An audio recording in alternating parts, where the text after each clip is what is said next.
Good morning. Thank you for taking the time to join me today. If you have any questions, please feel free to type your questions in the chat box to the right during the session. Hi, my name is Tina Nathanson, and I am an insight strategist with CMN Consulting, my own company. And today I'm going to tell you some stories from your own peers, a little enlightenment from job seekers during COVID-19. And if we have any technical difficulties today, please screenshot this right now, take a picture of it. I'll put it in the chat, but you can view the entire presentation here. Since this is the first session, I don't know what's gonna happen. And also, really, thank you so much for all your support during this time of all the COVID craziness. I've been out of work for some time, and many others of you may have been as well. So the purpose of this is for me to help you. So let me just tell you real quick about me if we've never met. So hi, I'm Tina. I said it again. I'm open for work. I'm real curious, and I love to look beyond the obvious. And I identify untapped opportunities in whatever I do. I am known to turn dirt to diamonds. I could say something else, but and I love to create connections, and I love to collaborate with all of you.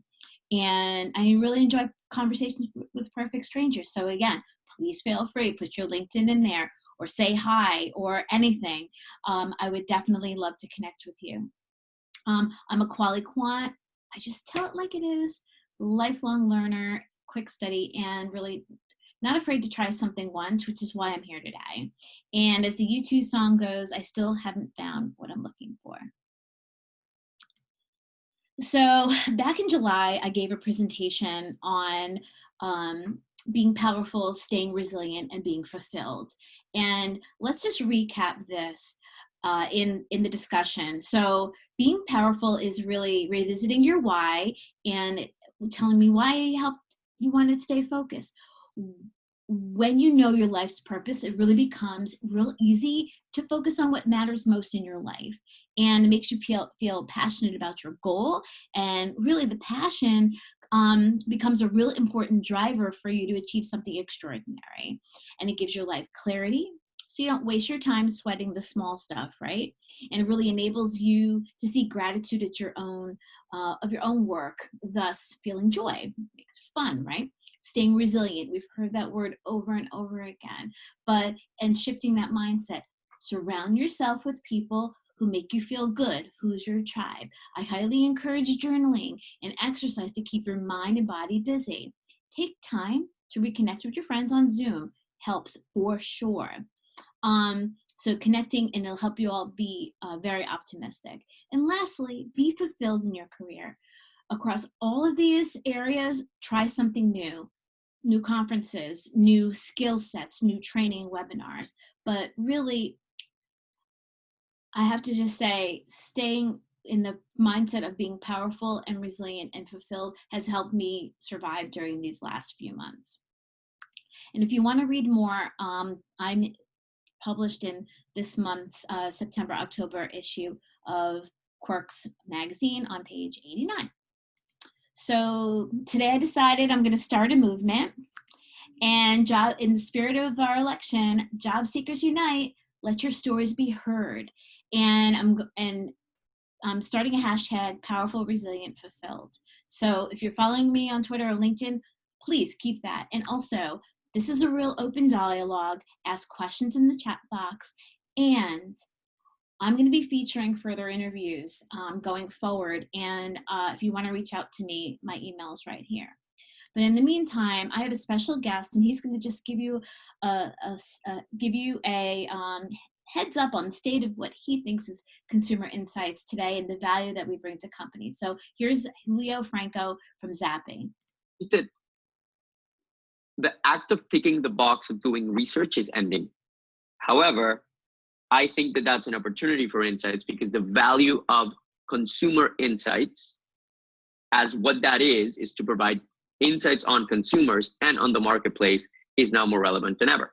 And as the world is changing rapidly, you need to find ways in which you can provide that insight in a more tangible way that 120 slide deck. Nobody has time for that anymore. We just need to realize that that is the thing that we need to answer and not go super nerdy on methodology and just focus on that, which I believe has been our Achilles heel, right? We love the method and we go super deep on the method. Nobody cares about the method. They care about the value that you bring into the organization. So I think that those insights professionals that really believe that and they want to drive the business forward instead of staying on the method are the ones that I see are being really successful within their companies. The act of ticking the box of doing research.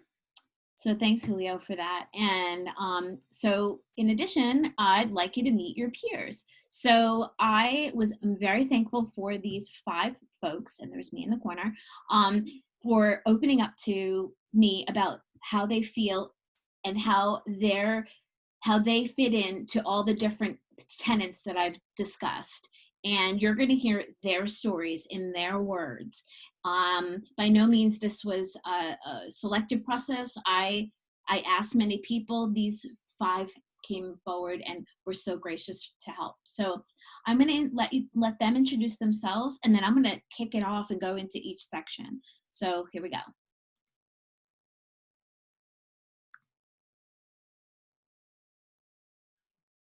Hi, my name is Kat. I'm from DFW, where I was most recently a senior manager of corporate strategy for a large retail company. Hi, everyone. My name is Corey. I am a consumer insights professional with 20 plus years experience in CPG, technology, e-commerce, and some supplier. Todd Kirby here, VP of Research and Insight. I live in Maplewood, New Jersey, outside New York City. I last came from a healthcare tech startup where I was able to launch and monetize a standalone data research and insight division. Okay. Right. Hi, my name is Janet. I'm in Atlanta, Georgia. I'm an MMR from UGA, and I've got about, 18 years plus of experience in market research. My most recent position was as a director of client services for a market research firm here in Atlanta. Hi, my name is Stephanie Sivalingam. I am from Rhode Island. Right now, I am not working. However, before COVID happened, I was a program manager at a travel and technology company. So thank you, everybody. So I'm going to focus on each of the tenants, and then we will go, you'll hear their stories for each one. So for the sake of time, I'm just going to move right into being powerful. Take a listen.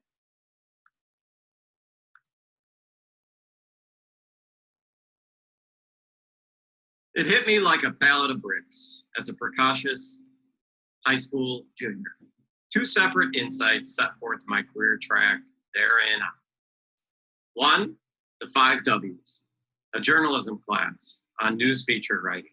Opened my eyes to discovering, interpreting, and articulating the truth. Who, what, where, when, and why.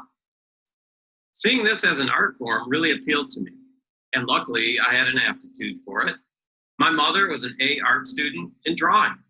I unfortunately did not have that same aptitude, but she always instilled in me a search for my inner art form. So this was it. A traditional art form. It was based in facts and in narrative and in data. The second insight that year was not from any classroom per se, at least not a traditional one. No, this was a realization that as the advertising editor of my high school yearbook, I was a natural connector of sorts. I had a unique talent to bring different clicks together from a common insight that everyone wanted their picture in the yearbook. It was Instagram, 1986. Years, decades later, I'm still that journalist and that yearbook editor at heart. So my purpose, bring collaborative insight to affect positive change. My passion, to create and unearth new opportunities for clients to connect with the underserved and overlooked to affect business impact. My how, to give them the most insightful fact-based reasons why they should do so. In the end, it's really representation plus collaboration equals truth, insight, and impact. So right now I'm looking to pivot career-wise because I worked for the past number of years in corporate travel. And as everybody knows, travel in general, be it leisure or business, has been absolutely devastated by COVID, unfortunately. So I decided that it was a great opportunity for me to really reconnect with my roots and really what would make me happy, what my interests are. A lot of people say, do what you love and you'll never work a day in your life. And I'm a question asker by nature. I love research. I love trying to figure out why humans do what they do. And if I could make a living doing that, that would just be absolutely a dream for me. I'm passionate about helping people. That's why I love working in client service. So I know I really enjoy that. And if I really focus on that, I end up having a lot of fun.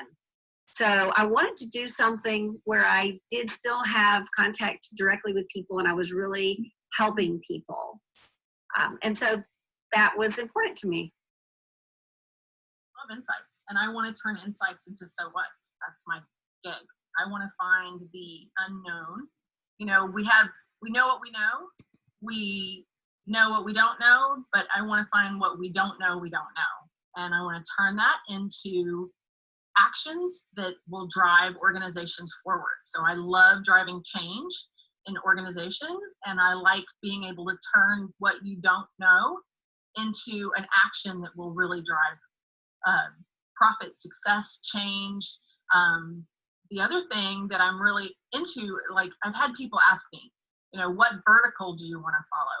I don't believe insights follows a vertical. I believe insights can be applied across an organization, breadth and depth, and across all organizations, whether it's, you can do insights in HR, you can do insights in shipping and receiving, you can do insights in, you know, what we're used to seeing, which would be marketing, product, strategy, all of those. And I believe that at our most powerful, insights organizations can drive success for an entire company.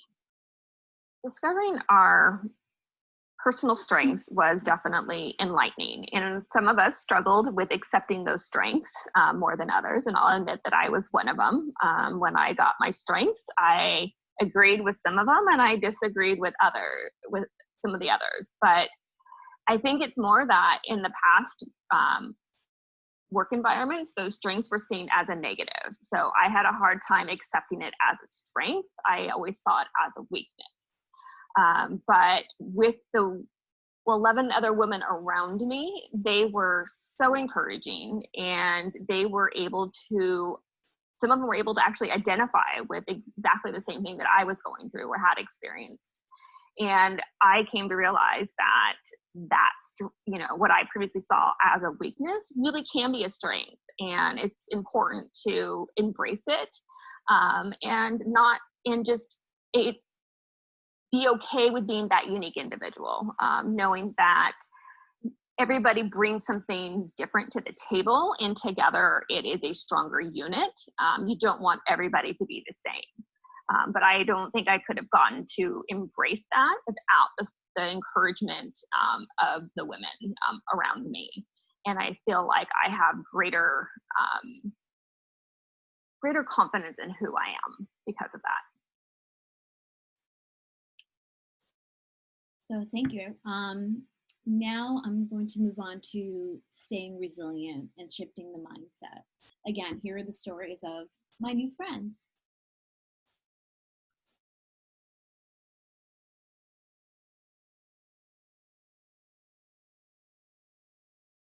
So the second thing was staying resilient and shifting your mindset. So really thinking outside the box and telling myself, you know, it's okay if during 2020, I don't stay in research, and just giving myself permission to look outside of the box. So I had to do a little bit of self-talk on that point. And I had to really connect with some people and talk to them about what they saw as my gifts and talents. So I turned to my tribe, and they, you know, they're very positive about, you know, the things that I've done in the past outside of just research. So that allowed me to really be able to think about how can I just sort of shift my mindset and look again, kind of at other opportunities that might be presenting themselves now? A lot of us have had this opportunity to kind of reevaluate, and it is very difficult to keep your mindset positive. But what I've done to do that is many things, including improving my self-talk. I make sure that I am reminding myself all of the time that I am successful and that I am good at what I do. This was not about me not doing a good job. I take the time to take care of my mind and my body. For my body, it may be even going out and working in the garden a little while, getting outside, getting some air, walking around the block, walking the dog. I always layer that though with what I'm listening to. If it's a really bad day and my self-talk is really negative, I may jam out to some great music that really inspires me, but I try to listen to podcasts, audiobooks, anything I can to keep my brain and my mind active with the lingo and the language of what we do, because it's so easy when we're isolated like we are to just get disconnected and to stop thinking in the terms that we need to think to be successful. Financials must be dealt with first. A plan to survive financially with your family or for yourself for the next 9 to 12 months is a must. Got to get that stuff in order. And what people don't tell you is that plan must be revisited time and time again. But once that is established, I worked on myself. I was tired of things. I was tired of being overweight, out of shape, generally a little depressed, if I'm honest, a little anxious, and perhaps even a little unable to sleep, just plain tired. Here's the thing, though, that on the surface that makes the least sense. Not making a dime, uncertainty dominating the news cycle, COVID as a persistent SOB, people not doing what they should, there's no in-person social connection, kids are remote learning, and there's no organic or serendipity anymore. The human stuff is gone. But there's one thing that's not, our ability to adapt. So really, the way I think about it is Darwin had it right. It's not the strong that survive, but those that are able to adapt. We get anxious when there's a lot of negativity around. For example, being laid off, the pandemic, the political climate, the California fires. So to avoid being consumed by negative thoughts and feelings, every morning before I get out of bed, I think of at least 5 things, if not more, that I am thankful or grateful for. So just sometimes as basic as a good night's sleep that I just had, to the interview that I'm going to have that day. And then I do the exact same thing before I fall asleep. So when I'm in bed, I just give a quick thanks for what I had for that day, or what I'm going to be, coming the next day. So I feel this really helps me put things in perspective and really shifts my mind from a negative focus to a more positive one. So I'm part of a job seekers group. I call it my therapy group. It meets once a week via Zoom. We're all around the country and Canada. There's a core of about a dozen of us, but there's several dozen people. And it was started by a small group that just posted on LinkedIn, and I accidentally found them a couple of months ago. And it's great to get together, bounce ideas off, for networking too. Hey, I have an interview at X company. Anybody have any contacts there? It's really nice. And we always joke that when somebody gets a job, we fire them from the group. It's helped keep me sane. And I've also done, before COVID, I was very active locally doing community theater. So I've done some Zoom readings of plays, and I've also done a couple of socially distanced films. That's really helped me, again, with just kind of grounding myself and keeping myself in a good mental place. I changed my habits. I followed an eating regimen that worked for a good friend of mine who had struggled with his weight, and I read up on it. If you're curious, hit me up in the chat. I'm happy to talk to you about it. 2 months later, I'm down 20 pounds, and I feel healthy, active, and strong. I adapted a daily 20-minute morning routine that involves exercise, cold showers, meditation, and so on. Again, ask me in the chat. I'm happy to share this stuff with you. And my lesson for all of you here is to make sure that you surround yourself with people who are willing to be honest with you and who care about you. if you want to know my tip for staying sane. We also have had this sort of spontaneous happy hour with our neighbors on Friday night. So thank you, friends. And the last one is being fulfilled. And I'm just going to jump right in.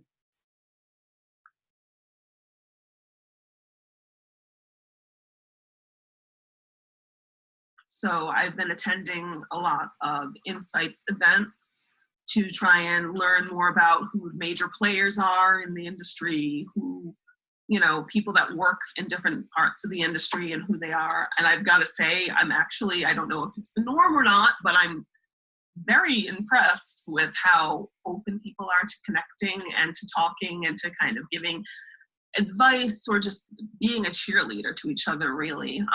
And one of the things that I always see in job postings is somebody wanting knowledge for analytics tools. I know SPSS from grad school, but I've seen a lot of SQL and Tableau and a couple of other things being listed. So there's a lot of free or low cost stuff out there to learn that. So I've been kind of fiddling around with Tableau recently.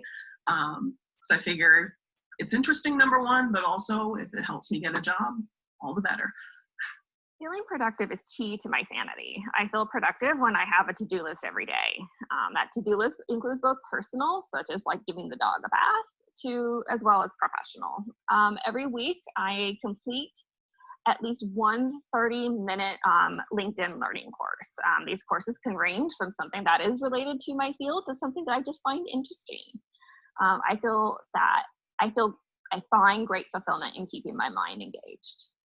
Spending time doing some networking. I'm probably not as active as some on LinkedIn with respect to networking, but I have been reaching out to past colleagues and setting up at least 30 minutes just to chit chat, catch up, but also understand, you know, how they're doing, you know, about their company, about their role, if they would recommend their company as a, you know, as a potential employer.